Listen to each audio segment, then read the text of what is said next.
pretend that I'm a dog, and the guy that's the little Asian guy that's running the booth comes flying over, and just is like, "No more of you, It's like no soup for you." Hilarious. And it was absolutely hilarious. And I have that video. So we That's should. pretty funny. You know what? This week I'll send it, and we'll play it next week on the show. Send it. We'll play it on the show next week. Of the dog in the not microwave thing. But I want to say, look, out of everything at CES that we were able to see, Flashpoint was really the only innovative product that I found anyway. I'm not trying to talk myself up. Well, no, you should. Your product is. Well, I'm not trying to be like. I'm not trying to be like great. overly like everybody else sucked, but like there was nothing else innovative. There was cool stuff, but nothing else was innovative. Nothing else was like groundbreaking. Nothing else was even trying to do anything new. Yeah, that was my change from day. When we went and set up to the next day, it was like, all right. I told you. I literally came in. It's like, all right. Yesterday was my day to vent about how lame everything is. Mm-hmm. Today, I'm actually going to just kind of take it in and say, all right, it's cool. It's cool. Bow ties are cool. I wear a bow tie, right? I say cool whip, right? And that's how I had to do it. I had to separate my mind from that and say, you know what? We're not looking for innovation. We're looking because there was so little innovative technologies at CES. It was painful. And you would have been the number one, without a doubt, not pumping up your ego or anything. You'd have been the number one innovative technology at CES. Right. Now, that's yeah. Sex robot number 2. No, just kidding. That was we'll monitor its batteries. We'll stick the sensor where the sun don't shine. That's where they keep the batteries, right? That's where you change the batteries. You just stick it right up in there. Yes. I don't know how the charging works on that, but sure. But to me, number 2 was actually the tires downstairs with the tires, the motor, and everything. I have some improvements on that design already in my head, because you're talking about spinning mass, and spinning mass does take an impact. But if you want to come reach out to me, you can. I got some ways to definitely improve that. And outside of that, maybe one or two things that were innovative, not necessarily things I thought were interesting, but things that were actually innovative. So you might have had 4, and we would have stretched to get 5. Right. Stretched. Yeah. So the fact that 2 or 3, do it German style, 2 or 3 bird houses with webcams on them. 1. Right. Yeah. Somebody got paid off somewhere. Like, I really want to apply for Innovation Award just so we can have the award, because it does mean a lot. Yeah. But I'm not convinced that I could get it unless I pay off the right person, frankly. Yeah. So we'll start seeing if we can find that right person. Right. If an embroidered phone case wins an Innovation Award, that tells me kind of all I need to know. Now, again, it'd be nice to have that little plaque at our booth, because I mean, people pay attention to stuff like that. And that's really what it comes down to. Now, Flashpoint did win an award. We did get Best of CES award, but it wasn't the same as having the plaque. We need the plaque. So I say, because you did win the Best of CES award last year in 2026, you need to have that up as a banner for you for 2027. Yeah, well, I'm going to bring. Yeah, I'm gonna. We're definitely going to have that. Yeah. Yep, as part of our thing, and I'm going to reach back out to the company and let them know what we're doing, and see if they want to give us another one for 2027. And we'll see. And they should. And they should, because there is not one other person there. So here's the thing: is we had vacuum cleaners right across from us, right across from your booth. We had vacuum cleaners. Straight across from us. I don't remember who that was. It was negligible. It's like you're talking about the smart home the smart home thing. Maybe. Well, then the catty corner from you, because you were on a corner booth. Yeah, we were on a corner. Catty corner from you was the smart AI driven, not really, shower. The shower, right? It wasn't even AI. It was like just a shower head with shampoo built into it. Yeah, So that shampoo way, built or into it, shampoo so and it goes soap through the built into it. hoses. So it would Yeah. shoot the water with the foamy water at your body. Yeah, But like they had major problems with that thing the whole time. that thing was broken like 3 or 4 times just in the couple days we Yeah. were there. Yeah, So that not was a good sign. that was great technology there. And I can just imagine, like, oh, I got soap in my eyes, and now here's all these switches I got to flip when I can't see to get fresh water to come through, so that I can rinse my freaking eyes out. But Exactly. whatever. Hilarious. And they did have a TV with a video demonstration of the product, but it was 100% AI. Yes. So It's crazy. So one of the things, and I think that would do well. Hey, first of all, we need to get a better location. We need to get out and away from that little area. We where do need were. a better location. You got to be. Well, I keep saying we, like I have any influence Well, or any impact in this stuff. Flashpoint, yeah. But I would say, if Flashpoint needs to be out and away over into some other territory or category, and you create just an obscene AI video where dinosaurs are charging their hoverboards, and then it wasn't a meteor; it was just a massive lithium-ion battery fire that killed the dinosaurs. Right? You just do something ridiculous, and then, and then go into, it wasn't the Revolutionary War that founded America. It was the troops from England were coming over, but they were on lithium-ion battery powered boats, and they all just sank. Right. Okay. That's, I mean, just absolutely ridiculous and asinine things, because all this there was on the other catty corner, kind of backwards from us, was a smelly thing where you get these oils and you put into an AI driven air freshener. Now, because everything needs AI. I'm telling you. I told you at CES, if Flashpoint devices had AI built into them, we'd have been funded to the moon and back that day. Because so we need to do AI nonsense. So here's the other thing you need to do is to come up with something that starts with the initials of AI, actual intelligence, maybe. Analog interface. There you go. Analog interface. And you say AI, and that would actually work for your product. AI driven. We do have an analog output. Your whole product is analog. Your whole product is based upon on analog, because I know the inner workings of your product now. Well, don't give it all away. Your whole product is AI. So you have an analog interface. So boom, AI driven. There you go. It is AI. AI. That's all of our documentation, David. That's totally going in our documentation right now. Yes. By the way, what is your opinion? Oh, I don't know how old this comment is. I apologize. I wasn't paying attention. What is your opinion on AI? It has been a huge change in my industry, and there's been a lot of mixed reviews. First of all, I want to know your industry, because that's going to make a difference. Yeah, that would be where I'd go first. If it was a gentleman that was in here talking about wanting to open a gun range, there is some analytics that you could run with AI that could help you. But this is what I tell everybody when it comes to AI, is that it's a tool. Right. It is a tool. It is not a solution. It is a tool.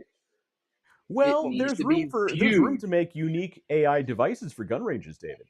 What if there was an AI? What if there was a camera pointed at the target? Absolutely room.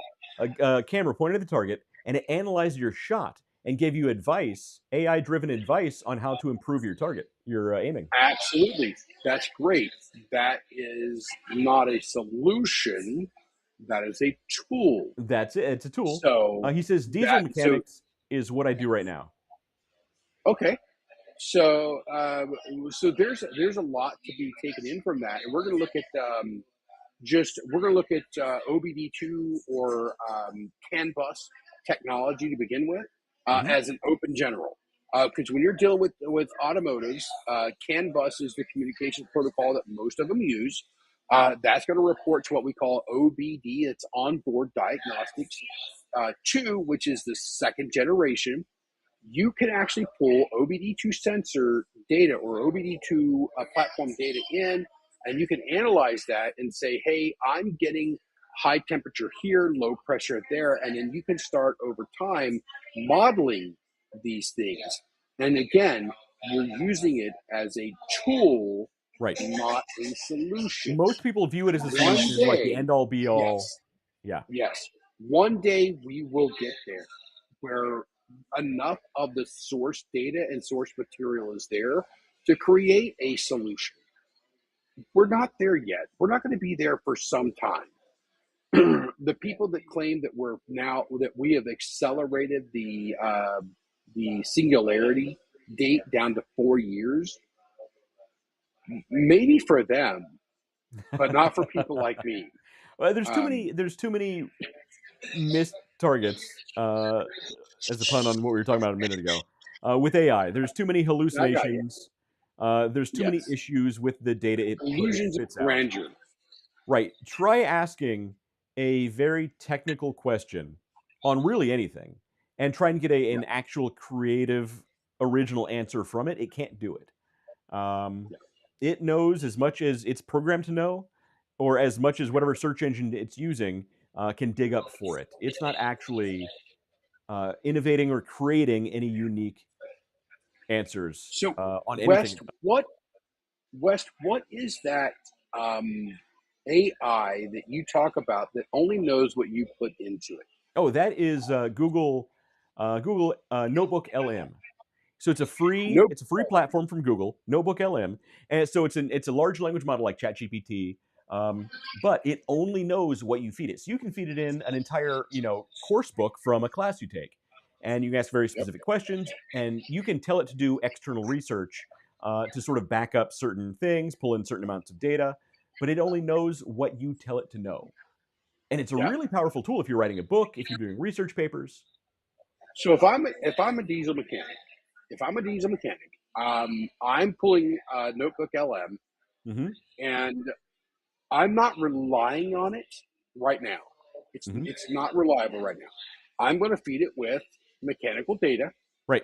cut sheet, spreadsheet, build sheets, tech documents, manuals, all the stuff for the general field I'm in. Then every time I'm doing a service and I have to troubleshoot or find something, I'm going to ask it the question. Even if I already know the answer, I'm going to ask it the question. Then, when it comes up short, the earbud just died. Airbud just okay. We'll flip this one upside down. There you go. It'll be because fine. sometimes this one holds on. But then I'm going to feed it the answer. So if I give it the question and the answer, then you are building in your Notebook LM. You are building a diesel mechanics diagnostics for you. Right. And then after that, you're able to build it out further.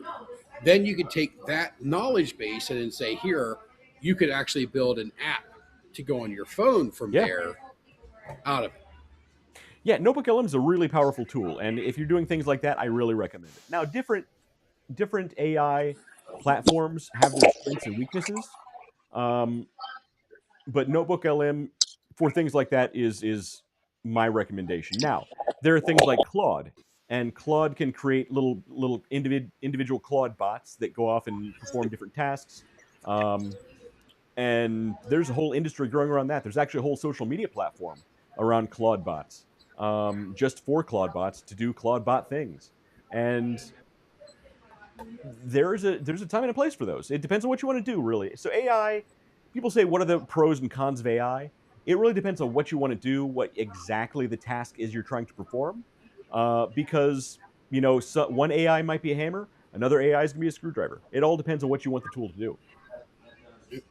I mean, I use AI quite a bit, and I flip back between Grok and ChatGPT. Right. And I make them check the work back and forth. Right. And that's a big one too. Always double check your work. Whatever answer you get back from AI, always double check it. In fact, I even like to, for important things, I even include in the prompt, please take as much time as you need to double check all of your answers, all of the URLs, all your source material, and then cite all of the data that you pull in. Because sometimes even when it does that, it'll still give you bad information. And then when you say, hey, this piece of information you gave me is wrong, it's actually this, it'll immediately come back and say, oh yeah, this is totally the answer. And then it'll explain the next answer to you. And you're like, yeah, but you just told me it was this. You're not even going to like apologize. Like, I don't even, and you can't trust it when it does that to you. So always double check whatever AI gives you. You have to. It feeds in. I'm guessing it's a little louder here because the life on an AirPod is not near as good as what they advertise.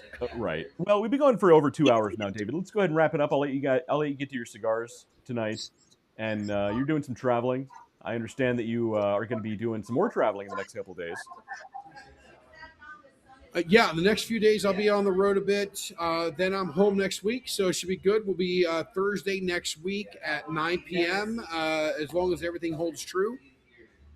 And we're going to talk about, well, whatever Wes tells me earlier that day, we're going to talk about. We'll find. It's gonna be a good show. It's gonna be a good show.